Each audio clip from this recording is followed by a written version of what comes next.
This is Robbie Luckett. We are in Air Hall at the Margaret Walker Center. Today is April the 10th, 2013, and I am here with Dr. Robert H. Smith. Dr. Smith, do we have your permission to record this interview? Yes, you do. Let's begin by telling us a little bit about yourself. Tell us about how you grew up, tell us about your family, the circumstances of your growing up, and a little bit of your background. My family, my background. I am a native of Rayville, Louisiana, where I was born and reared. And Rayville, at the time of my growing up, had a population of about 2,500 to 3,000. It was originally a sawmill town, but the two sawmills burned down one after the other, and thus it became a cotton town. My parents, their names were Henderson E. Smith and Rosie Lewis Smith. My father was a Baptist preacher. But I came from a long line of sharecroppers and tenant farmers. My father was the first one in the family to leave the sharecropping business and move to Rayville, Louisiana when my mother and he got married. And of course, the family on both sides, my father's family and my mother's family, thought that was not a wise move to make at that time, because at that time, sharecropping and tenant farming was a way of life for black people in the South, and especially my family. So growing up in Rayville, I was the first one in my family on both sides to go to high school or finish high school. So I finally finished high school April 1939, when I finished high school in 11th grade. At that time, we only had the 11th grades. Now, the high school that I finished from was what I call, for lack of a better expression, a makeshift high school. What happened was, in Rayville at that time, I only had an elementary school. It was called the Rosenwald School for Color. And there's a history behind the Rosenwald thing, which you probably know about already. Julius Rosenwald was a wealthy person who owned Sears Roebuck. And of course, he built these 2 or 3 room schools throughout the South for black people. And that's why we had 7th grade in Rayville. So there was one high school in the Richmond Parish, which was where we were located. Was located about 3 or 4 miles, maybe 5 miles south of Delhi. And it was called the Richland Parish Agricultural School for Color. They taught us agriculture in high school. The idea behind that, I assume, from my experience over the years, was to make sure that we were good field hands. And of course, in high school, you probably know already, not only they teach agriculture, but they also taught home economics. So you'd be good cooks and good housekeepers. Now, getting back to the high school, I finished the 7th grade, and there was nowhere to go to high school except to go to Delhi. And that was 25 miles away. And so my father, for some reason, he and my mother decided that their children were going to get an education because that was the only vehicle out of the system in which I was born and in which they lived. So they went and bought a bus with some other men in the community. I said they bought the bus out of the junk pile because we rode the bus 25 miles one direction every day, and it would break down en route to school or break down leaving school. Thus, we often got to school late. I got home late at night, like 10 o'clock, for example. That went on for 1 year. In the meantime, my father, Henderson E. Smith, got together with some other men in the community, and they went to the school board and asked the school board if they would build a room a year, would they give them a teacher a year. Now, these men, of course, were not lettered men. They didn't. My father hadn't finished 8th grade at the time. So to him, a room and a teacher was all you needed. So they built a room out of their pockets, and they got a teacher. And that was the ninth grade. I was in the ninth grade. The next year, they built another room on the school. And that was the 10th grade, and got a teacher. I was in that grade. And the next year, they built another room in the school, and got a teacher. And that was the 11th grade. I was in that grade. So I graduated from high school through that system. Now, we didn't have a library, had no science laboratory, and nothing of the sort. So you can imagine the kind of education that I received. Now, these folk who taught did the best they could. I might add that they had started teaching when they were 8th grade. And if you can imagine what an 8th grader could bring to a school situation, preparing you for college. Because the idea was not so much to prepare for college as it was to learn how to read and write as far as they were concerned. Nevertheless, I finished high school in 1939, and my father said, "You're going to college." Now, you have to understand that my father's income was very limited because he was a Baptist preacher and pastor in small country churches, and they paid him somewhere between $5, maybe $7 a month. They had church on one Sunday a month. You probably don't know about that, but that was a big day. On the first Sunday was one church, second Sunday another church, and so on the line. So anyway, they made the income was limited. So my father knew an influential white man who was a legislator in state of Louisiana. His name was Conan. I can't remember his first name right now. But Mr. Conan knew the president of Grambling State University. At that time, well, not Grambling State, it was called Louisiana Negro Normal Industrial Institute. That was Grambling State University that you know about now. And so he called Ralph, as he called him, and said, "I'm sending 2 boys down there, Ralph, give them a job." And told me, when you get there, go see Ralph. Now, I'm a freshman going to college. I'm not going to see the president calling Ralph. So I went to see the president. That's Mr. Jones, Mr. Conan. "Oh, yeah, Mr. Conan called. That's fine. And don't worry about it, Smith. You got a job." And my job was to keep the campus clean. You might say the garbage collector on campus. I'm going around with a long stick with a nail in it and pick up paper before school started in the morning, after school in the evening. And for that job, I received $7.50 a month, which I never saw. The tuition, room and board and tuition at that time, 1939, was $12.50 a month. So they paid me $7.50 a month, and my father scrapped up $5 a month to send them back out to $12.50, which meant I had no spending money while there, except what I could pick up or earn otherwise. That went on for a couple of years, and I got behind with my room and board. And so that was in my beginning of my 3rd year there. And they sent me home in April because my father didn't have $50 to pay the room and board, which I was in arrears with. And you can imagine, if you know anything about small towns, what it's like to come home from college in April before school is out. Everybody in town thought that I had done something wrong. So the question to me always, whenever they met me or saw me, "What did you do wrong, Robert?" And I said, "Nothing." And they didn't believe what I said. They thought I had committed some misdemeanor and got sent home, but I couldn't tell that my father didn't have $50.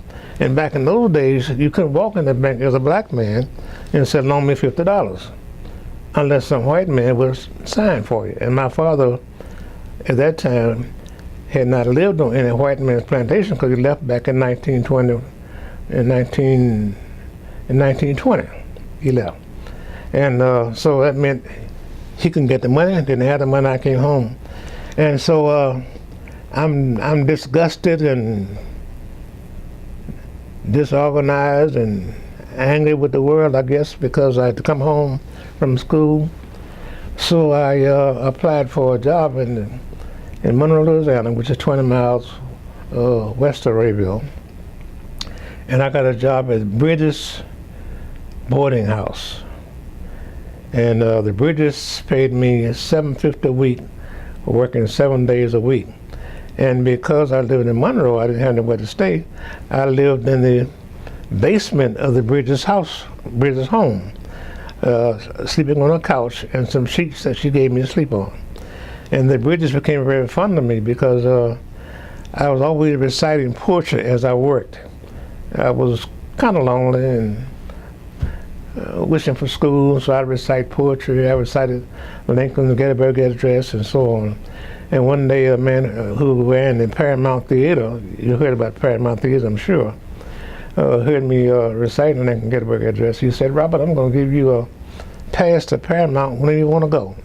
And he gave me a pass to Paramount Theater while I was in Monroe. So then by that time, the war started in 1941. I remember when Pearl Harbor was attacked, and I really didn't know what had happened, but the girls were crying because they thought their fathers, their brothers, or their uncles, whomever, was going away to war and get killed, etc. And so when I found out what had happened, I said, "Oh my goodness, that does mean war." And the next day or so, month or whatever it was, President FDR, Franklin Roosevelt, declared war. And the draft was put into effect. So now I'm working in this boarding house in Monroe for $750 a week. And I decided to go to a defense job in Monroe. They were building barracks for white soldiers who were trained to become pilots. And I got a job helping to build those barracks, and the job pays 60 cents an hour. And they paid time and a half for overtime on Saturday and Sunday.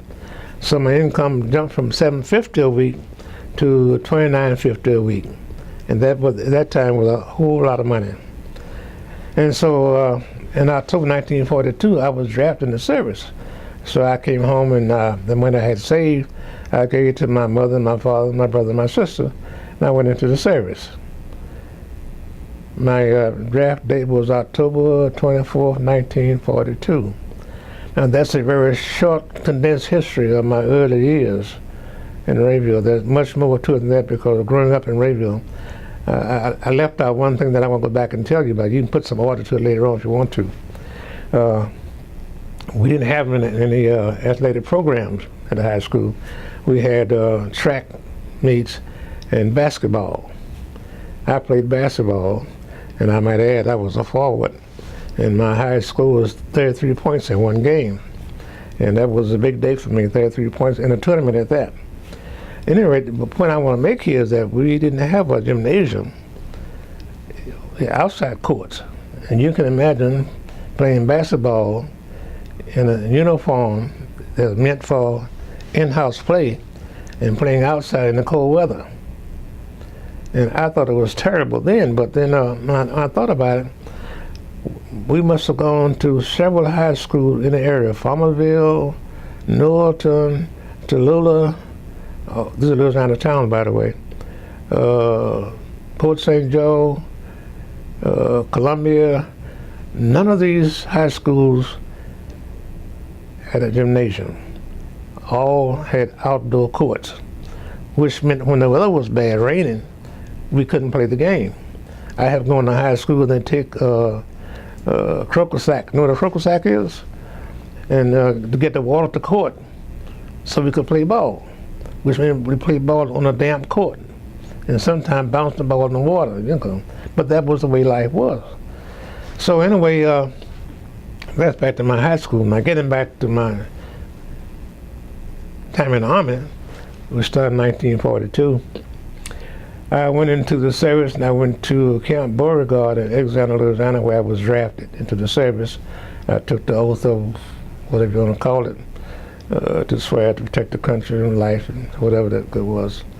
And they sent me to what was then called New Orleans Staging Area, which became Camp Planche in New Orleans, Louisiana. I was assigned to the 124th Truck Battalion. My job was driving the truck. And I drove a dump truck. At that time, there was no hydraulic equipment on trucks. The truck, you push a lever on the side and the bed would fly up and let the material out and drop back down. At that time, I must have weighed about 150 pounds of weight. So a dump truck just beat me down to a feather, you know. So I went to the first sergeant. I said, "Sergeant, there must be some other job in this army I can do other than driving that cotton picking truck. It's just the way I said it.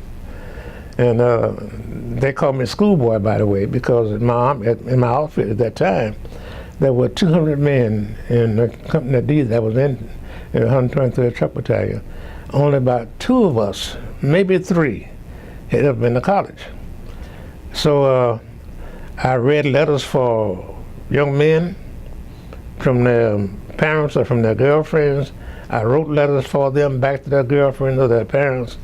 And sometimes their girlfriend couldn't visit with them, and they said to me, "You didn't want to write the letter because he can't write."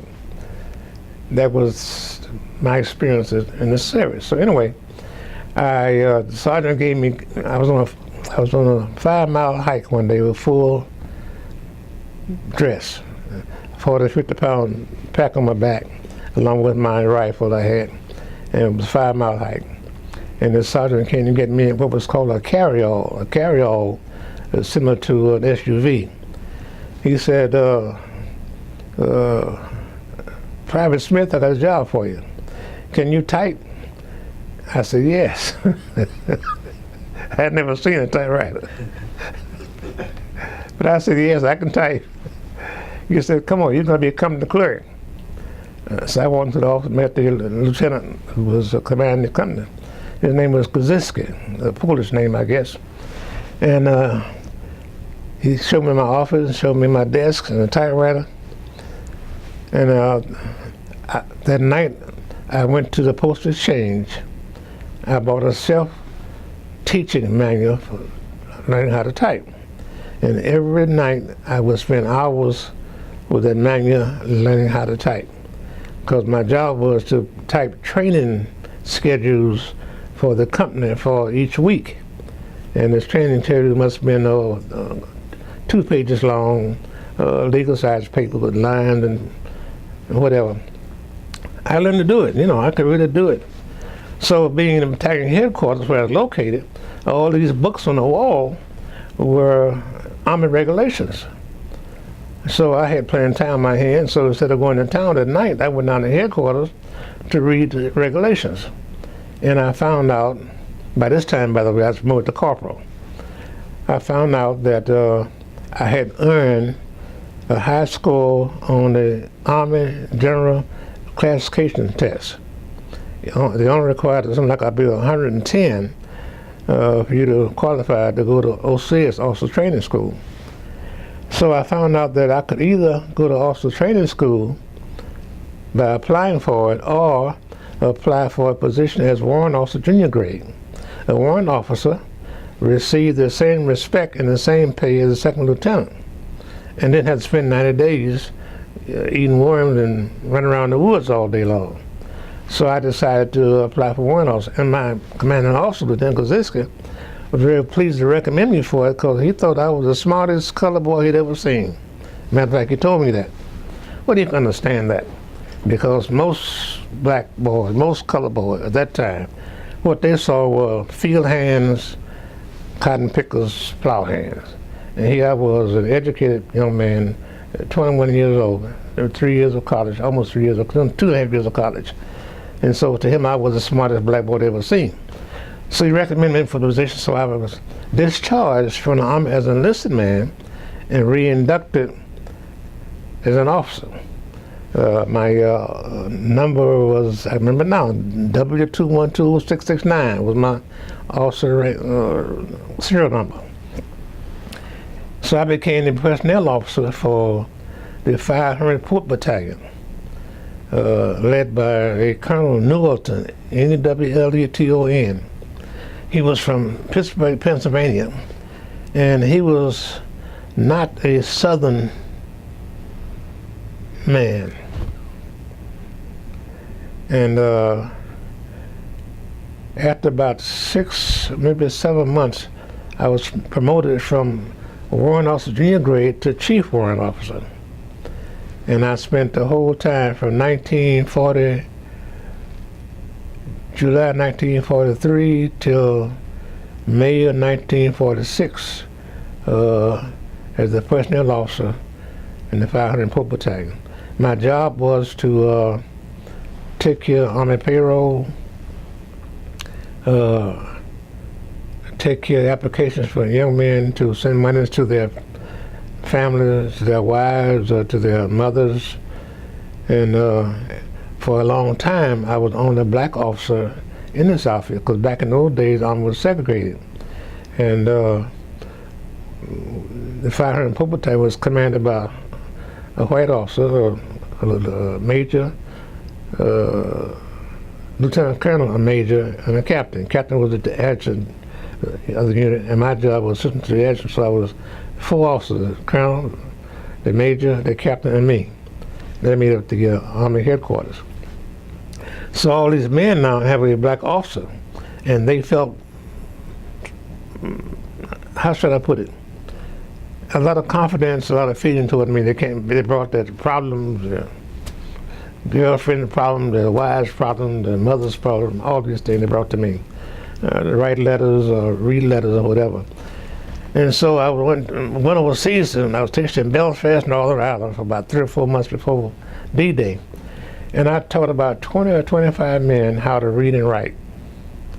Now, they couldn't read and write like I could, but they could write as much as one sentence. I miss you, I love you, I'll be home after the war. That was the length of their ability to write. But for them, that was a tremendous experience to be able to write a letter home and address it and say, I love you, I miss you, I'm coming home soon. But when they got the letters from home, I still had to read their letters for them because they couldn't read the letters. Letters 2 or 3 pages long. And I would skip the unpleasant stuff and read only the good stuff. And I didn't want to give these men bad news. So anyway, they said, well, now, will you write me an answer, please? So I sit down and write one answer to the letter, nice letter to their mother, to their girlfriend, and had them to put an X or whatever, or I signed name for them, and send away. That was my experience in the service. So in 1946, I was discharged from the service. Now, an interesting thing about that, I was a chief warrant officer, and I was earning $350 a month, plus monies for I got what they call it, room board anyway. And so I would have stayed in the service if I could have stayed in rank. But because it was wartime, my rank was temporary. And they said, well, so Smith, we can only keep you in service as a master sergeant. Well, I've been in service now, what, almost 4 years? And I had seen everything. From a racial perspective, with white officers and black soldiers, I've seen it all. So I knew that if I took a position as a master sergeant, that at any time I displeased my southern captain, that he could change my grade from master sergeant to private, just by writing a special order. I knew that. So I said, no, I'm not going to stay, and that's too treacherous. I can't depend on that, so I'm coming out of the service. In the meantime, FDR and the Congress had passed the GI Bill of Rights, and that was absolutely a godsend, because I went back to school, got my bachelor's degree with the GI Bill of Rights, I got my master's degree with the GI Bill of Rights, I bought my first house with the GI Bill of Rights, the whole thing. So then I finished college in 1947 from Southern University in Baton Rouge, Louisiana. And I got admitted to the University of Illinois in 1947 for a master's degree in sociology and political science. And the program was a one-year program, but my advisor told me that it would take 2 years, and notwithstanding the fact that the catalog said 1 year. Well, when I got into it, I found out why, because by the time you do the coursework and do your thesis, you know, it takes 2 years. So I managed to get 2 years, I got a master's degree. Well, I had decided a long time ago that I want to be a college professor. I made that decision my first day in college. I walked into the classroom. I went to the classroom. A young black man came in, meticulously dressed. I never shall forget. His name was Floyd Sanders. He's deceased now. He became He was in theater, what do you call it, theater, I guess you call it, at Grambling State University. He died about 5 years ago. But I went to him and I said, look, I want to be a professor like you. What should I do? He said, get a master's degree. And I'm a freshman. I said, master's degree? What is a master's degree? I never heard it before. He said, well, you get a bachelor's degree and go to university and you get 2 years old and you get a master's degree and then you get qualified to be a college professor. Yes, sir, I'll do that. So I got my bachelor's degree, and I went to the University of Illinois, and I got my master's degree. And I might add that my time there was really exciting too, because Illinois, was located in Champaign, Urbana. I lived and we were in Urbana, Illinois. And the year before I got there, they had organized what was called the Student Christian Civil Rights Organization. What they were doing was trying to secure the right, first of all, to eat in a union building on the campus of the University of Illinois. That was in 1946, before I got there. But 1947, when I got there, they had just begun to eat in the union building at the university. But you could not eat in the restaurants that surrounded, the fast food restaurants or McDonald's and whatever you want to call them. Around. So we decided to, I joined them, by the way, we decided to protest that. Well, Illinois has a civil rights division in the state constitution. And we had what we call a test group. We would go in, the black students would go in, but some white kids come in behind us to observe what was going on. They were part of the organization too. And most of the time, they do one or two things. For back in those days, a hamburger cost 25 cents. And we sit down and order a hamburger, and they would charge us $5 for a hamburger. And we get somebody to witness that. They would tell us they couldn't serve us at all. Somebody to witness that. When that happened, we write a letter to the I guess Attorney General, state of Illinois, about a situation, and they would respond by telling them they had to serve us in their restaurants. We went into the biggest restaurant in town one day. I've got the name of the place now, but anyway, we went in there at dinner time, which was around about 5 o'clock. This was when all folks were coming in for dinner. And of course, they closed the place down. And that was the biggest achievement that we made, because they got a letter back from the Attorney General, so you got to open up, you got to serve everybody. So that was done. Then we decided to go to theaters, because theaters back in those days, even in Champaign, the balcony was for black folks and the mezzanine was for white folks.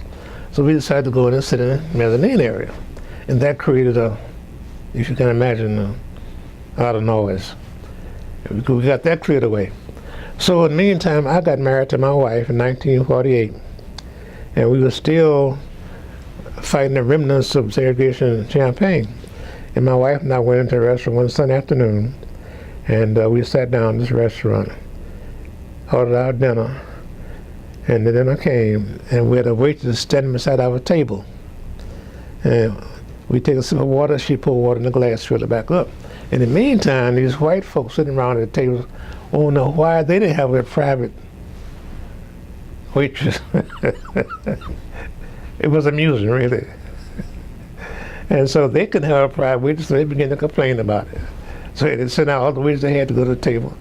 So they were glad when they finished eating and left. Now what to put in the food, I don't know. Looking back on it, I wonder, they must put it in dirt.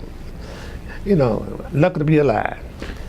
And but my time there was exciting. I enjoyed that. I got a master's degree. And then I decided to start applying for jobs. But back in 1948, when I graduated, 49 rather, when I graduated, jobs were not easy to find. The first job that I got a call from was from a private, junior college in Topeka, Kansas. And they wanted to hire me as a professor of economics and dean of men. And so I talked to the president on the telephone. He said, well, you don't have any experience dealing with men. And I said, no, sir, I don't. I spent 3.5, 4 years in the service where I had 25 men who were under my command as a personnel officer. And I did that. And we had a conversation. I said, well, tell me this, Mr. President. Did you have any experience as president before you became president of... That's kind of smart. He said, no, I didn't. So we both laughed on the telephone. But I didn't take the job anyway, because I wasn't trained in economics. My training was in sociology, political science. So then I was hired at a college in Birmingham, Alabama. What's the name of the college in Birmingham, Alabama? Miles College. They offered me a job. And my wife was a registered nurse, by the way. And I forgot to tell you that story about that. Let me move back just for a moment to tell you about her experience, because I got married to her in 1948. I was still a student in Illinois. And she was a registered nurse at that time.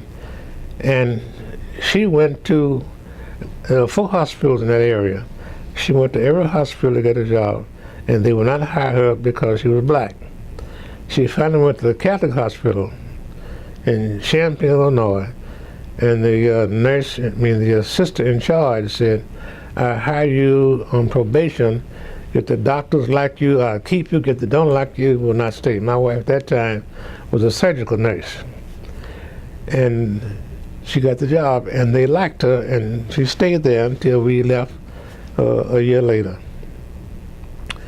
I've left that out. I had to patch up as I go because things come back to me, you know.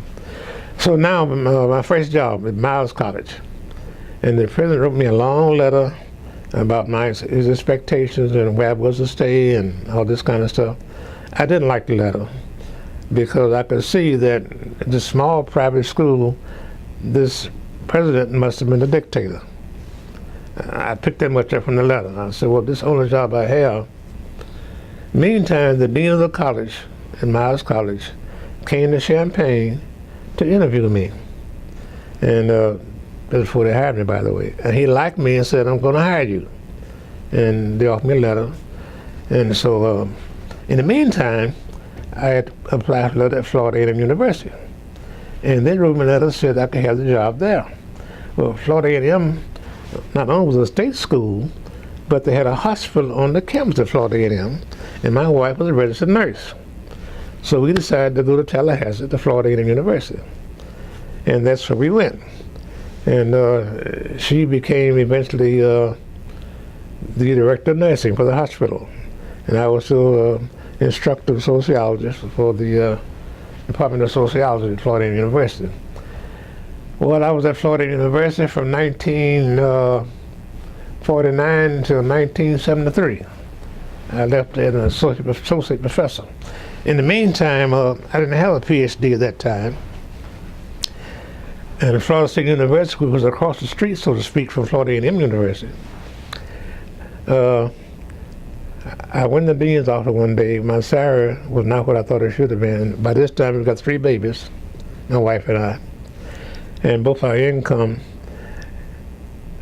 the first year we were there, my salary was $28.80 for 12 months. I mean, $2,800 for 12 months. And her salary was something like about $200 a month as a nurse. So we brought home a total of $300 a month. Husband and wife working together. But we lived on campus. So at any rate, we bought our first house in 1950. The first year we were there, we decided we wanted a house our own because we were living in converted army barracks and made it into apartments for teachers. And you can imagine what that was like. You know, the walls were paper thin, you know, you could sneeze and they hear you next door. So anyway, we moved out there and bought our own house in 1950. Well, at Florida University, my first year there, I was the only professor of sociology on the campus. They had made a complete change because they had fired the president of the university. His name was Gray. You probably heard of his son was at one time the director of the, what's the program called that's designed to raise money for black colleges? The United Negro College Fund. United Negro College Fund. Gray, his son, was the executive officer there. He became a preacher like his father, by the way. And Gray was ahead of his time at Florida A&M University. By that I mean he was thinking way ahead of the college board in terms of his desires and vision for the university. And that was more than the board could tolerate, if you get the picture. And so they fired him. And not only did they fire him, they fired his whole administration. So when I went in with the new administration, interim president, and the only professor of sociology on the campus. This is my first year of teaching, and I needed a mentor for sociology, somebody to talk to, but I had nobody to talk to. In the meantime, I was assigned 5 classes, 15 hours. And as a newlywed, every night I'm reading half the night so I can teach the next day. Because in front of the desk is not like being in the audience, you know, the student. I have to direct their thinking and ideas and the whole thing, you know. That was new to me. But I was going to make it because I had this young wife I just married, and this pretty girl wanted some money, you know. So I worked hard at it. In the meantime, the guy who was there ahead of me was at University of Washington, at Pullman, Washington, got his degree and came back. And the dean called me in the office and said, I'm going to make this man chair of sociology. Well, you know, and by the way, the year I went there, we called it the Department of History and Sociology. And the girl who was professor of history was the head of the department. She said, Smith, I don't know anything about sociology, so whatever you teach is all right with me. And so we got along very well. So the new guy came in and made him head of the department. Well, you know, I didn't care because all I wanted the job. I didn't know what the head did, you know. The head of the department, what does it do? Now, I know that sounds awful, but that's the way it was, excuse me. So anyway, he became head of the department. So there were 2 of us now. So the interim president had a daughter who had a degree in social work, and she came the next year. So there were 3 of us now in sociology. And we literally built the Department of Sociology at Florida A&M University. By the time I left there in 1973, we had about 200 majors and had a faculty of about 10 people.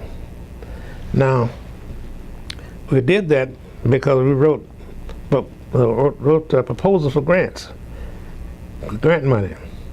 Now, I wrote the first grant in the Department of Sociology. I got $50,000 for a grant, which I had padded because I thought they were going to cut back and they gave me more money than I asked. And I had more money I could spend for what I wanted to do. But anyway, that was the first money we got. And I was made director of special programs for the department. All the, we have what we call spring seminars. We brought in experts from across the country in the field of sociology or social work or political science. And we did that for 2 days, no classes. Just went through these special seminars we had.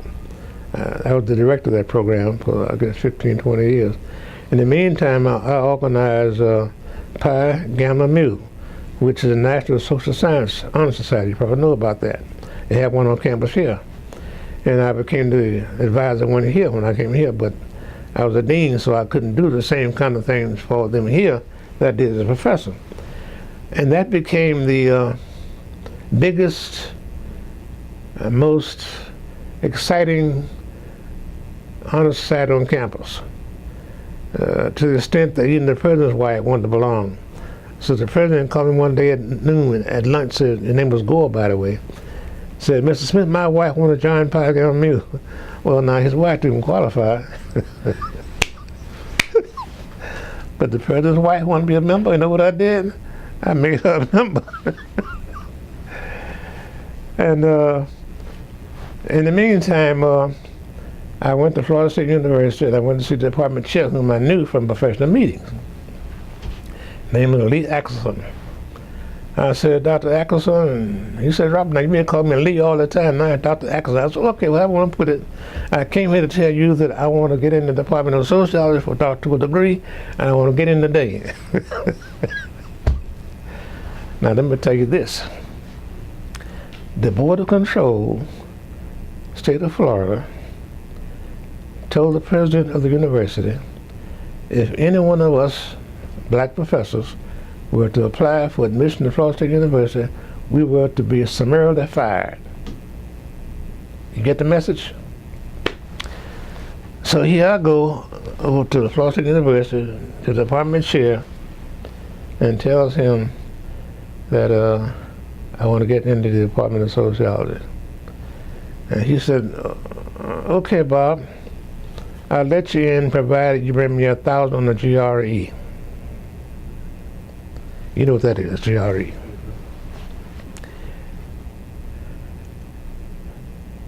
I said, okay, Pops, in the meantime, you can start taking courses starting this fall if you want to, and take courses in the summer, but you've got to come in for a year to do your residency.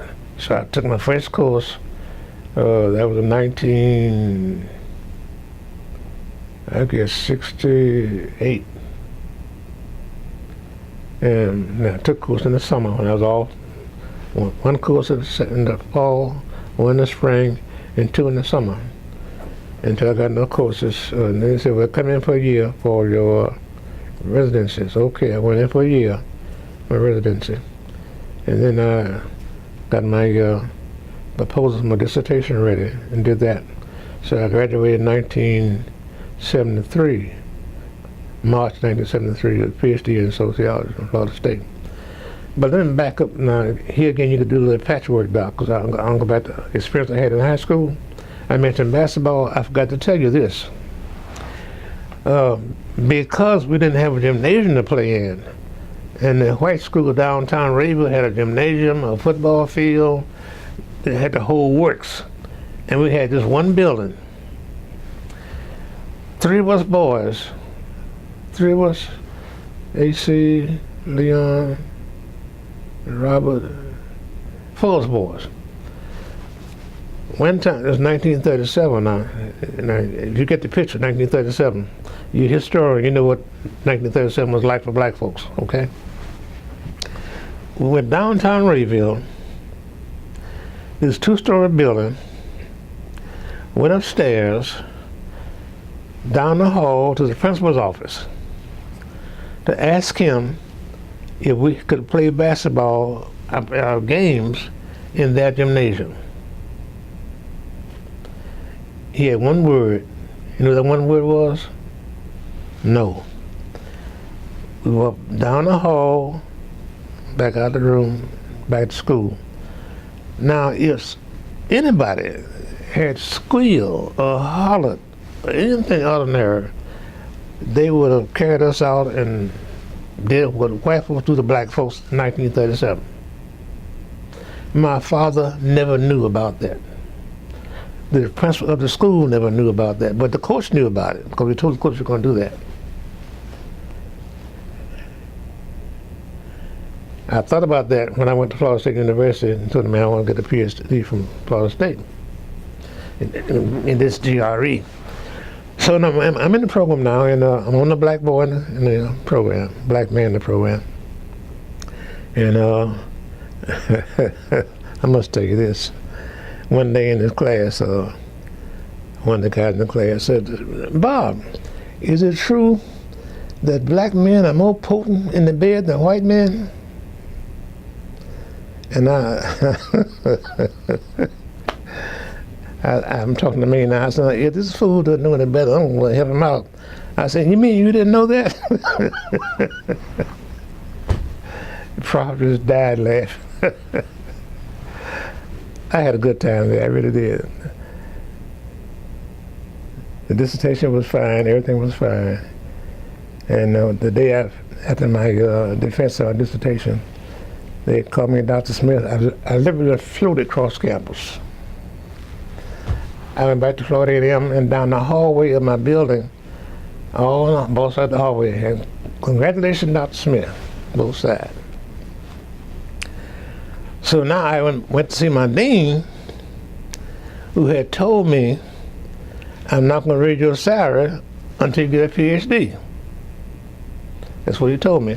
And that's why I went to Florida State in the first place. I got angry with the dean for telling me that. And I knew one man in Florida State where I go talk to. I went to talk to him, I got in. So now I got my degree in my hand. I walked in his office and put it on the desk. Here's my degree, doctor. The dean, he started laughing because he knew what I was going to say next. He said, Bob, I don't have any money. I said, find some. Oh, I must take you this money. Enough people were left off now. When I got ready to go to Florida State for my year of residency, the president of the university sent for me. Now, I'm an assistant professor. No, I'm an associate professor now. I'm an associate professor. And the president sent for me. I said, now, what in the name of Tom Nation do you want to see me about?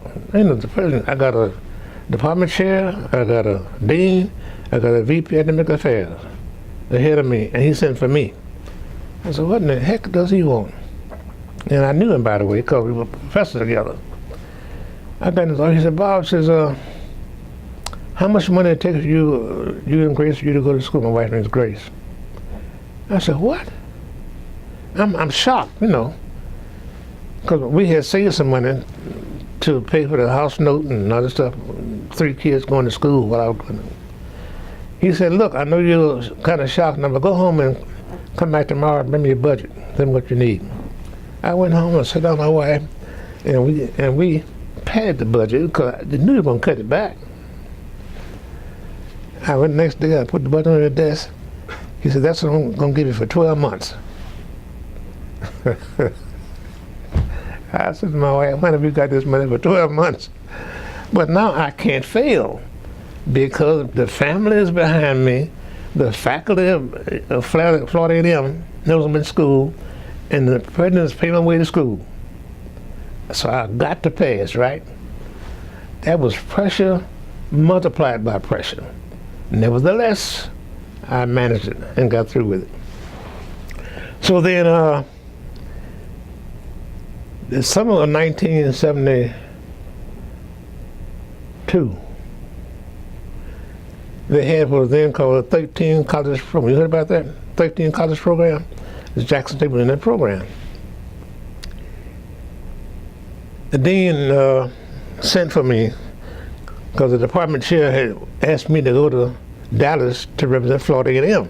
Now, I was not a part of the 13 college program, but they wanted me to go represent the college at the program because I was very active on campus and they thought I'd be a good showman, I guess, I don't know. Anyway, I went to Dallas, the 13 college program, and they were talking about Jackson State. And so I said, they must never heard of Florida A&M. I'm going to educate these folks about Florida A&M. That's when I met Esther Smith. You met Esther Smith? He was the VP here at Jackson State. And so I met him. And I was very vocal at the conference. I really know all kind of terror about faculty rights and that kind of stuff. So meantime, I found out that they had here at Jackson State a program in computer science. And my young son, I have 2 sons, my youngest son was very good in mathematics. And I was trying to think of a good career for him, something that was new and different because the technology was just beginning to rise up in the system, you know. So I called Esther and I told him I wanted to see him to talk to him about something very close to me. He said, I want to see you too. So we met in Atlanta, another meeting. He said, why do you want to see me? I said, well, my son needs to be in computer science. That's the newest thing out now, and he's good in mathematics. He said, fine. He said, our position at Jackson State, dean of the school of liberal arts, the liberal studies are called in. I said, you gotta be kidding. He said, no, I'm serious. I'm a professor, you see. Never been an department chair. He said, you be a good dean, Smith. And I said, I'll think about it. So I called my wife and I told her, I said, honey, guess what? The vice president of academic affairs at Jackson State offered me a position as dean of the college, dean of the liberal arts. liberal studies rather. And so it took us a whole month to decide because, I'm at Florida A&M. I got the president in my hip pocket. I got it made. So then we decided after a whole month of thinking about it and praying about it, talking to my friends about it, we decided to come to Jackson State. The president, the vice president, the dean, and the department chair all became angry with me for leaving Florida A&M. They said, "You can't go." I said, "I'm going." Well, I said, "Tell you what, Mr. President," I said, "you give me $18,000. At that time, my salary was $13,000. That was in 1973. "You give me $18,000 for 9 months and guarantee working this summer and I'll stay." And he said, "Bob, I just don't have it. And he said, if I had a deanship, I'd give that to you too, because you make a damn good dean." I said, "Well, Mr. President, I got to go because I got 3 kids in the college. And it takes money because I can't get student aid because I make too much money for student aid, but not enough money to send them to school. So I got to pay out of my pocket, my wife and me." So we came to Jackson State. That's how we got here. Because I came for an interview. I met the faculty and the people around Jackson State University. And SSL and recommended me to the president. And he offered me the job. On July 1st, 1973, I came to Jackson State, the dean of the School of Liberal Studies. At that time, we must have had 15 departments in the School of Liberal Studies, and I had about 125 faculty members.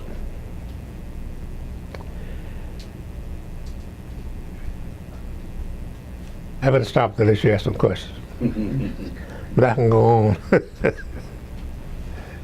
That was pretty good. So what were your initial impressions of Jackson State? Well, the reason why I came to Jackson State, because I found out that JSU was in a building mode, and I wanted to be on the ground floor. I felt that I was on the ground floor, that my chance of doing a good job much better. And I went to a place where everything's all settled, Not at the same time, I might point out I had 2 other officers' deanships, one in North Carolina A&T and another school in California. And I had friends both these places, and these folks guaranteed me that if you come for the interview and you pass the interview, the job is yours. And all of a sudden I'm saleable. Everybody wants me. Well, I had been a good professor. I'd been active and doing things, so I couldn't understand that. And my name was pretty well known. And so I came to JSU and interviewed, and because in the building mode, I came to Jackson State. That's one reason. And the second reason, my family was in Louisiana. Mother and father were still living there. By this time, they were 75, 80 years old. I thought it'd be better if I were closer to them than I would be in Florida. So I came to Jackson State, and I could go home in an hour and a half. And sure enough, my father got ill, and he expired. Then my brother got ill. My brother was younger than me, he's 4 years younger than me. But he got ill, and he expired. Left a wife and 4 children, by the way. And I became their surrogate father, I suppose. And then my mother got ill, and she died. And meantime, I was running back and forth to Rayville, 120 miles from my house to their house, from at 5 o'clock and get back here at 12 o'clock at night and back to work the next day. So it was good that I was close by, so I could go from time to time to see them, because my father was a peculiar kind of person, was very proud man. That's why I left the farm, because he could not tolerate a white man telling his wife what to do. My mother was carrying me, and the boss came and ordered my mother to go to the field and help my dad to chop the cotton. And that was the last crop he made after that, in farming after that. So then I'm glad to be close by, so I could go see them. That's the second reason why I came. But then I enjoyed being here because of the building mode, and people were excited about doing things, and President People was gung-ho about making the university a great university, And I like that. It's exciting to be in a place where things are moving, you can dream big, what you want to do. I never shall forget the time when Esther Smith, the vice president, called me and said, look, the president wanted a master's degree in sociology. I called the faculty and said, look, let's put together a master's degree program in sociology. How soon do you want it? Tomorrow morning. Wasn't really like that, but he wanted quick to get it, and quick to get it meant quick to get it. And so the faculty get together and we work on it, the courses and whatever, put it together, a nice little wrap up, give the president, vice president, he would approve it. The faculty senate would look at it and approve it, and go to the president, he approve it, take the college board, they would approve it. So we got a master's degree. Well, getting master's degrees in the program that we got them in, and no money to support them, didn't mean a whole lot. You know what I mean? When you go into a graduate program, you got to have money for research. Got to invite professors who are research oriented, who want to do things. It's not like being primarily a teaching institution. And the college board, from my perspective, as low on the totem pole as I was, but being a dean and knowing what it would take to run the school and to run a program like that, and not getting the money you needed, it was a terrible chore, but we got it done. But we got it done through grants, proposals, that kind of thing.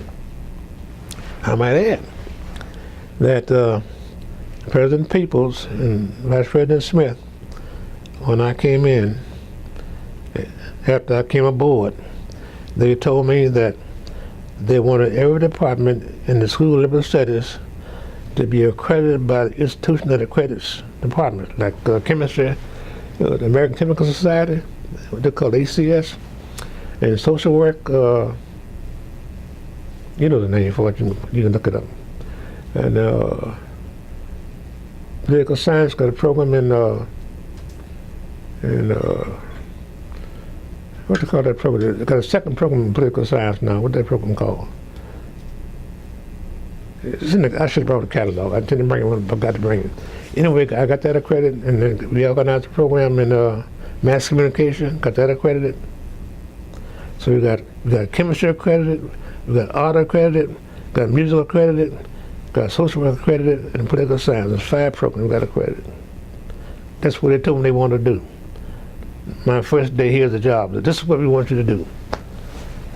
My first thought was, what have you been doing all this time before I got here? Don't record that. But I'm the dean, and the VPs tell the dean what to do. So, okay, Doc, we'll do that. So then I wrote to these various organizations to get their guidelines, what they expected, faculty they needed, courses they need, all these kind of things. Had to be in place for each department, At least one department chair I had to let go because he was fighting the program. He didn't want to. He was afraid, really. Accreditation for some folks is a big mountain to climb, and he was not a PhD holder, so he thought his job was in jeopardy, and it was, because I had to find relief in. But nevertheless, we got the program accredited. And of course, the college board, I don't know how excited they were about it, but John People was excited about it because now all the programs that could be accredited in my school were accredited. Those were some great days we had back in those days. But that was my impression of Jackson State when I first came in. And the faculty was very receptive when I got here. But as always, when you come into a new situation like this, you have some faculty members who like you and some who wonder where they found you. Now, I know I told you that the interview was only going to be an hour, but you've already talked for an hour, and our tape is about to run out, which means we have to pause it right now, and we have to put in a new tape. You mean I've been talking an hour? You've been talking an hour nonstop. How you feel? You want some water? You can imagine what my classes were like. Well, you asked me to talk about my experience, and That's great. It's perfect. Good stuff. Sorry? Good stuff. Very good. Very good stuff.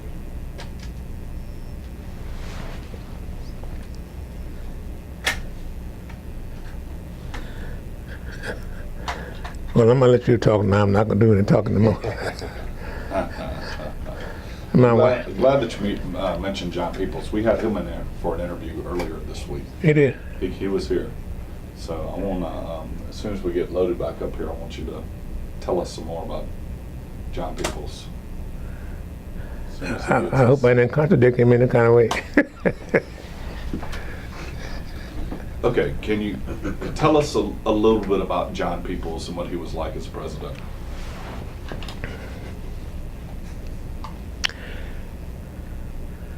John Peoples was a president with vision. He saw JSU as becoming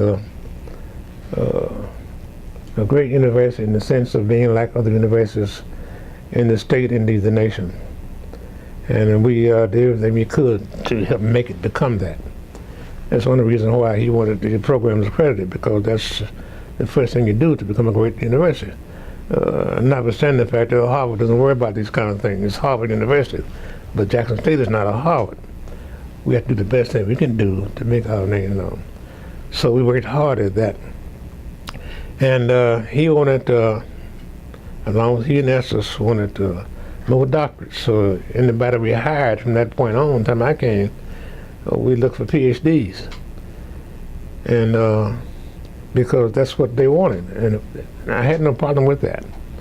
But you can understand that the faculty we had on board, many of them didn't have PhDs because, like me, they had started earlier when all you had to have was a master's degree. But now college universities were declaring wanting PhDs because that's one of the vehicles for being a great university. So John Peoples then was a kind of person who reminded us of that bring me some candidates with PhDs. And if can, bring them with experience. Well, you know how it is with the university. People are always looking for jobs because they don't like where they are, don't want to be where they are, something happened where they go, those kind of things. Somebody just out of school, one lady I hired, she's still here, by the way, Jackie Franklin. You probably met her in criminal justice. I met her in Chicago at a conference, and she was a young lady running around with a new PhD trying to find a job. And she met looking for her, so I came back and I told David Bass, I said, here's the application, and a beautiful young lady who I think it fit the program. Because what we did, the faculty in the departments would tell me who they want. I said, look, give me 3 names of people you want to hire, so that one doesn't take it, down the line, but give me your choice. If you got 20 candidates, you decide what 3 you want, and then I can take it from there. And that's how we did it. And so in the meantime, long before I got here, they had already put together a document for promotion and tenure, which you probably have seen already. And that became the document that we followed, not to mention the faculty handbooks. I read the handbook and I read these documents, so I know what to do and how to do it, because they were very much aware and very much concerned that we should follow the guidelines and the policy of the university. You must have that to be a great university. Folk on board have to be with the program, You can't be on board going south and you're going north. All got to go the same direction. It's got to be a team effort. And that was John's idea. Let's do it as a team. And I appreciated that because I got support from him when it came to the part of being accredited. I never shall forget in social work. We invited the team down, the team that came down to look at us to see if we were ready to be accredited. And they came down and stayed 2 days and denied us accreditation. Well, Curtis Bayham was the person who was in charge of social work at that time in the Center for Urban Affairs. And he and I looked at that program from A to Z. And we said, there's nothing wrong here, no reason why they should not have accredited in the first place. So we went to see Dr. Peoples and Dr. Smith. We said, look, get them back. We can pass this program. Dr. Peoples said, if I get them back, I got to pay for it. Can you assure me we're going to pass it? Now, my next one in line, and I got a wife and 3 kids. I looked at Curtis, and he looked at me and said, yeah, we can pass it. Okay, get them back. The next year we brought them back. And that day that they came back for the review of the program, I had a cold, chills, and fever. I went to my doctor. He said, go home and go to bed and drink some orange juice. And I said, today, of all days, I can drink orange juice in my office. I got some orange juice and I drank it, and I was feeling bad as 10 puppies, I guess. But I made it through that day. And next week, 10 days later, got the program back approved. So my neck is saved. So he was a good president. I enjoyed working with him. I really did. Were there other people who stand out in your memory at Jackson State? Well, there were people like Lee Williams, for whom the building is named down there. He was assistant to the president, and Lee was a very meticulous kind of person. I enjoyed working with him because he would make sure things were exactly like they're supposed to be. And he was a nice guy to work with. Esther was a nice guy to work with. He was very meticulous about things, you know, and we had disagreements sometimes about things, but never to the point where we were fighting about it. You know what I mean? I mean, proverbial fighting, you know. We disagreed on a gentleman and scholarly basis, you know. And I ended up by saying, well, Mr. President, Mr. Vice President, that's the way you want it done, that's the way I do it, you know. I remember on occasion that the president, we had a professor who was way out of line with what he was doing. He got a proposal funded, and it was pocketing money, so to speak, and giving out the way he wanted to give out to students, you know, come to see me and I'll help you. But it was a departmental thing, not his thing, you know. And it got to be a problem with it. I went to see the president, and the president said, let's give it another chance. I said, Mr. President, my recommendation is we send him back to a classroom. He's a good teacher, let him teach. And just take the proposal and graduate and let somebody handle the grants. We'll just do that. He said, no, just let him stay on a while longer.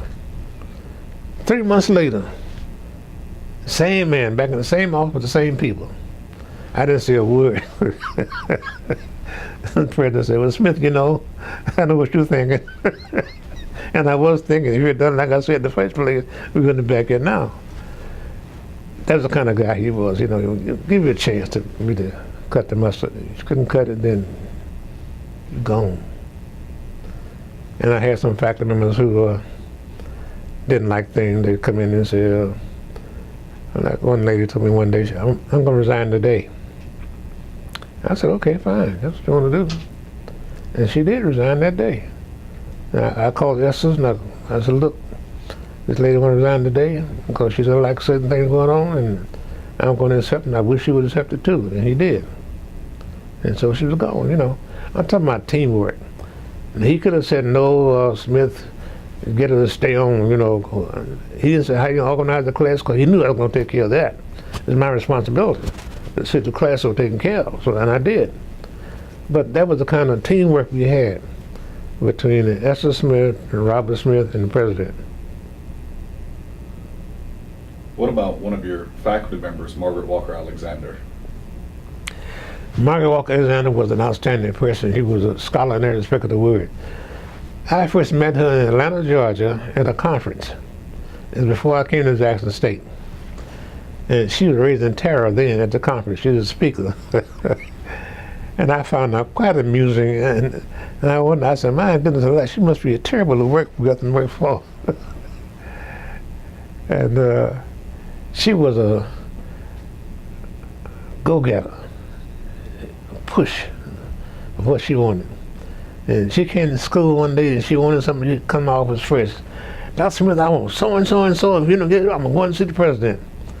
Dr. Alexander, I don't have the money, I can't give it to you. I'm going to see Dr. Smith, you know. She go to his office. And she went to the president called me, called Esther, called Margaret up there. All those in his office. Because Margaret wanted some money that we didn't have to give her. Meantime, the class got to go, you know. I said, excuse me while I go make arrangements for the class, you know. Somebody, I called the department chair, Dr. Alexander can't be there, sends him back to the class, and so forth and so on. That's the kind of person she was. She wanted to make sure that things went the way she wanted to go because she doing her research and she wanted money to do with. I enjoyed working with her because she was the kind of person that made you better than you were. You know, like basketball players, one player make you better because you gotta play harder. That's the kind of person she was. So I enjoyed her tremendously, I really did. Were there events that stand out in your mind during your time at Jackson State? Such as? Any kind of maybe social events that were happening on campus, any kind of maybe activism or anything like that on campus, sporting events, anything that maybe... Well, let me share this with you. While I was a dean, I was trying to think of some way to excite the faculty to do more research. So I started a program called Spotlight on Scholars. You may have seen some program somewhere in the files here, I don't know. The idea was to get faculty members who had written papers or made presentations at scholarly organizations to be recognized on that day. And it became a big event for the faculty.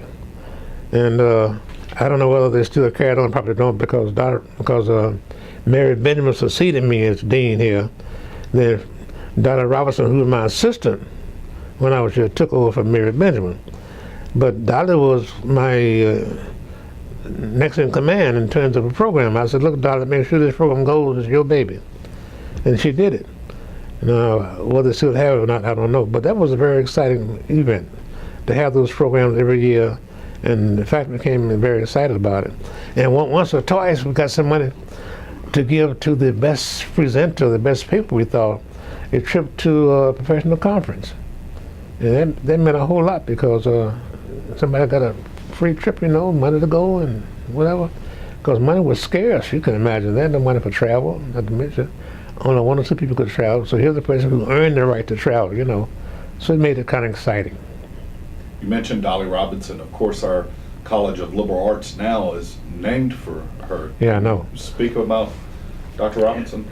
Well, let me share with you. She was chair of the Department of Music at the time I was trying to get the place accredited.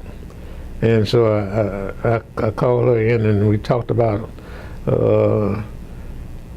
what had to be done in terms of faculty, in terms of courses and that kind of thing. And she's very cooperative with that. And so later on she became my assistant dean. And so we worked very closely together. And so I said, okay, Dolly, from now on, you're going to be the person in charge of all the accreditation programs in the School of Liberal Studies at that time. And of course, I was a backup, you know. She would do the, what you call it, the trench work. And when it got to me, it was sort of a finished product. And I had to review it, make sure it's right and that kind of thing. So we worked very well together. As a matter of fact, I changed the name of the school from Liberal Studies to Liberal Arts when Hilton became president. I did that because I thought that it would be more in line with what universities are doing. Now, what I did before I did that, I called all the major black institutions in the country, Howard University, Hampton College, Hampton University, Atlanta University, Southern University, Alabama A&M, all the schools that I called. All of them had schools of liberal arts rather than schools of liberal studies. I said, let's get in line with all the other universities. So I recommended to the president they would change it from liberal studies to liberal arts. That's how it became liberal arts. What was the reason for that specifically, other than these other institutions were doing that? Was there something pedagogically or in terms of the scholarship at the time? Pedagogical, because I thought that if all universities are doing this, why must it be different? Because studies to me sounded more like a high school kind of thing, you know what I mean? And I wanted to be a university with all the trappings and that go along with it. Organization, whatever, made the university. What do you think was your perhaps greatest accomplishment or accomplishments during your time at Jackson State?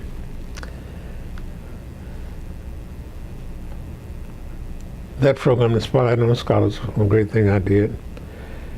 But my greatest service and accomplishments was the lives that I touched, students and faculty.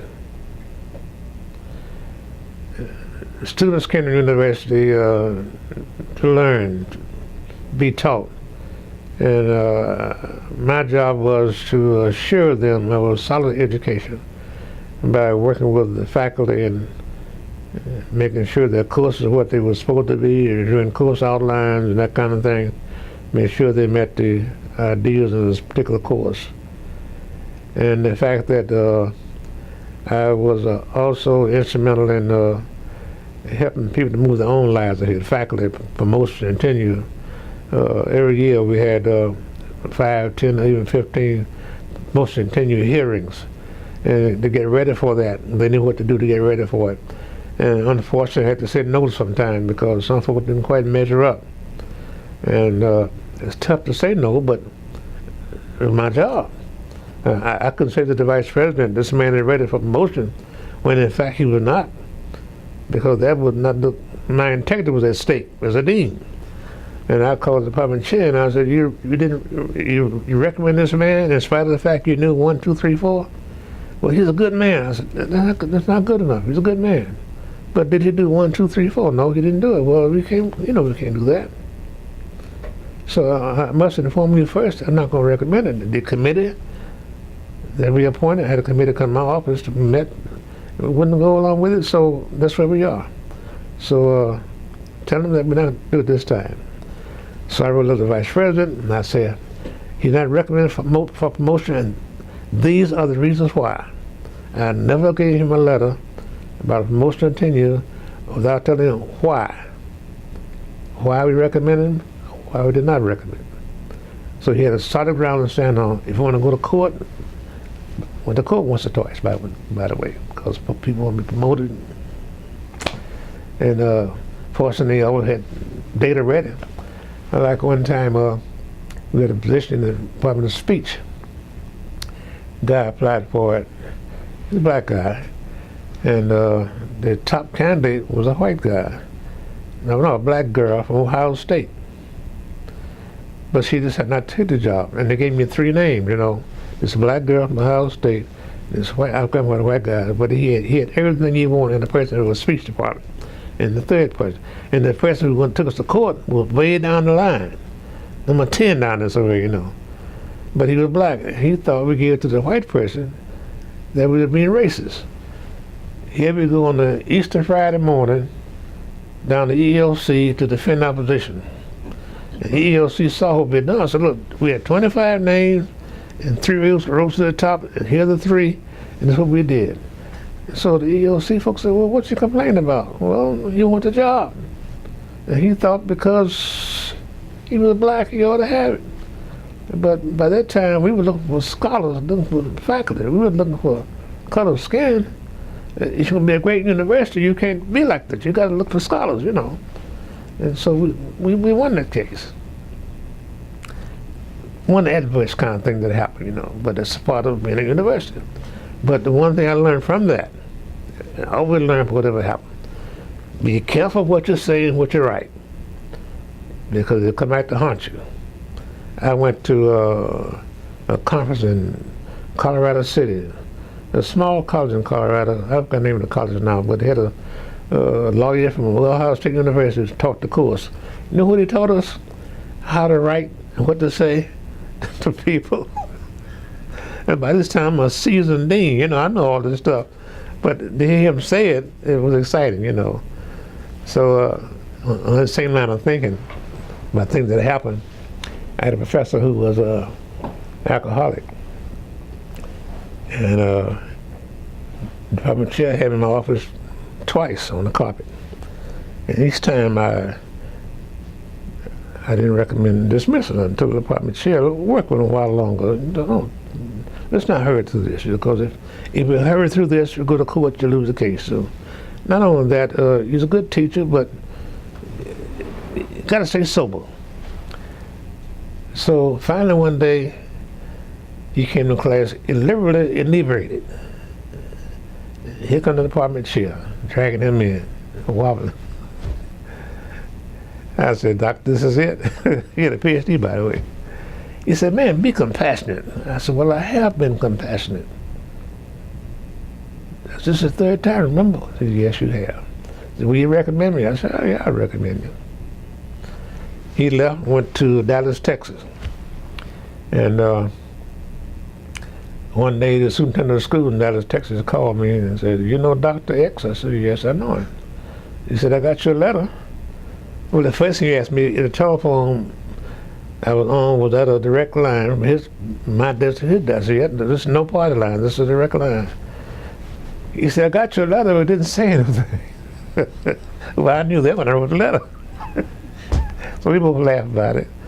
I said, "Have you interviewed him?" He said, "Yes." I said, "Well, how'd it come out?" He said, "It smelled like a whiskey barrel." I said, "There you have it." So I never wrote a thing, can't go to court, but didn't say anything. Now that was a negative thing, but that's what happened. A university has all kinds of experiences. You got people, you wonder why the good Lord sent them to you, but you have them. And you got people that you can work all the time, like the young lady who was VP one time, Evelyn Foster. You probably saw her name somewhere. Evelyn was an excellent worker. Now, I could call Evelyn to the history department, by the way. I said, "Evelyn, this is what I want you to do." And she was all kind of terror. She fussed like hell, you know. "Dr. Smith, you know, so and so and so and so and so and so." And you get this, when do you want me to start? I want you to start tomorrow morning. Good worker, good person, you know. She and her husband both. Husband was a history too, but Evelyn was the go-getter. And I really enjoyed her. What's your impressions of Jackson State today? I'm overwhelmed. The other day when I saw this idea of the dome, I said, that's a dream I always had of Jackson State. Because every time I passed by Memorial Stadium there, have you ever been lately, passed by lately? The state has leased it out. All these cars are parked there. So when a game occurs, there's nowhere to park in the stadium lot. Plus the fact students can't get up there, let's go on the bus and get up there. It's very inconvenient. This is the only school in the system that doesn't have its own stadium. And that dome to me was the epitome of what I thought ought to be. And the legislators said no, I thought it was terrible to say no. They could have said yes, so we're going to float some bonds, you can pay for it in due time, like do everything else. The legislator does what it wants to do when it gets ready. You know that and I know that. It just didn't do it for whatever reason. I won't say what the reason was, but they didn't do it. But if she keeps on at it, I mean, President Miles, if she stay on it, get Atlanta behind her, they'll get it done. But this is a great campus. When I came here today and saw all these new buildings I hadn't seen before, I almost got lost around here. I was excited. I said, "My goodness alive, why couldn't I have this when I was here?" This building here was falling apart. As a matter of fact, when I left the dean's office, I came over here, I was over in this building here. And it's just nice now. I said, I was born too soon, you know. I should have been born in 1965 and got the fellowship at Jackson State, and I'd be at a great university. And by the way, Florida A&M was the same way. We left there, and you all see that campus now. It's like Jackson State. It looks like a university. We went there, had 4 buildings on the campus, you know. Now they got all over the place. Jackson State, the whole community now, not built a dome. That means all the space around, the parking space, and all these houses are going to be gone. Now I feel sorry for the people who have homes that are paid for, who cannot buy a home for the money they get for the home they have now. I feel sorry for them, but that's what growth is all about. It hurts some people, and some people, you know, get good experience out of it. You know, that's the way things are. What would you say to Jackson State students today? The same thing I've always said. You're here for a purpose. You get an education. Make the most of it. You have 4 years to do it, unless you flunk some courses. You shouldn't do that. Education is a serious business. This is not playtime. We play football on Saturday, but on Monday morning we go into class. And we're not going to talk about football. We're going to talk about sociology. That's what I taught. And I expect you to get a lesson. You don't get a lesson, I'm going to give you an F. No doubt about it. I love all of y'all. But my lesson you got to get. I said, now if I did it, you can do it. In my circumstances of growing up, far worse than yours, believe me when I tell you. Like I told you about the school I went to, 1 grade a year, no library, no laboratory. I went to Grambling State, and they had a new science building. I went to the biology class every day with butterflies in my belly because it was a new, I never saw a microscope till I got there. I said, what in the name of is this thing here? They said, a microscope. What do you do with that? But I managed it because the cotton field and me didn't get along. I worked in the cotton field at 18 years old. My father was not a farmer, but I did work because I wanted some money to go to school and whatever. That's what I would say to the kid today. I'm sure the professor would say the same thing to the professors. Get your work, because this is the beginning of your life as a career person. You don't do this well, you don't get a job well. I have two children rather, degree from Jackson State. My daughter is a registered nurse at Baptist Hospital. She has a master's degree in nursing. My son Rodney, coming in town tomorrow as a matter of fact, degree in computer science. That boy has had 3 jobs. Each one he didn't ask for, they sent for him. No job of this 3 jobs have paid him less than $150,000 a year with a baccalaureate degree from Jackson State. And right now he is one of the directors at Fannie Mae in Washington, D.C. And he left Orange, which was an international communication corporation out of Paris, France. He was the managing operator for all of North America. He was in charge. My son, Jackson State graduate, which meant he got his lessons when I told him. Now he played football in high school, running back in high school, back of the week 3 or 4 times, you know. I said, the moment your grades drop, football is out the window. You understand that? Yes, sir, Daddy. Fine. He got to college, he didn't play because he knew I was going to send him to college whether he played football or not. And I did. My wife and I sent him to college. They did a good job. My oldest son is a musician. He's working for the new found symphony, New World Symphony rather, in Miami, Florida.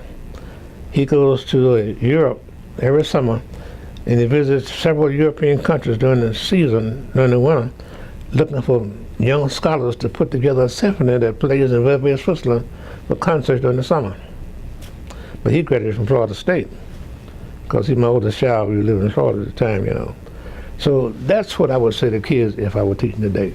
The things that you got to do to make it. I had a special lecture I used to give the kids on how to dress and how to speak, how to present themselves, when they go shopping, what to wear, all those kind of things. Those are the kind of things that kids need to understand about life, is how you look. Right now, when I go shopping, my wife is ill now. My wife had congestive heart failure back Christmas Day. And I do all the shopping now, so I never go to shopping without a coat and towel. Because people see you with a coat and towel on, you get special respect. You'd be surprised what you get. And it doesn't bother you because you're not one of us. But if you're one of me, it means something. When they see you, everybody wants to give you special attention, whatever, you know. That's the way the world is. Notwithstanding the fact that we have a black president that nobody likes. I should say nobody likes. The Republicans don't like it. But I never thought I'd live to see it. So I lived to see it. On that line of thinking, I have lived to look at from the worst of it to the best of it. I've seen it all and felt all of it. I had men to tell me, when you see me coming, boy, take your hat off. I stopped wearing a hat. So when I take it off. I'm 92 years old, so you know I must have had experience in 92 years.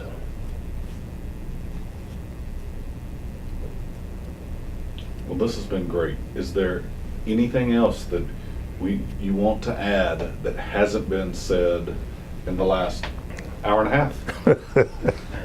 Goodbye. No, I think I have covered most of the events that are worthy of attention, and I've said enough for you to dig a little further on. And if you dig a little further, you'll find out some things that like the accreditation things I talk about, and you know, you're in a great place, a great time. It's a greater period of growth when you're here than it was when I came, because times are much better now. The College Board is much more sensitive now about needs of education as opposed to when I came. You'd be surprised to know when I came in '73, the College Board was interested in stopping Jackson State. Did you ever hear that before? They wanted to stop it. They're growing too fast. Let's stop them, you know. And we were steady moving. The president of the people said, let's keep moving. Let's not stop because this is stopping. This is a university.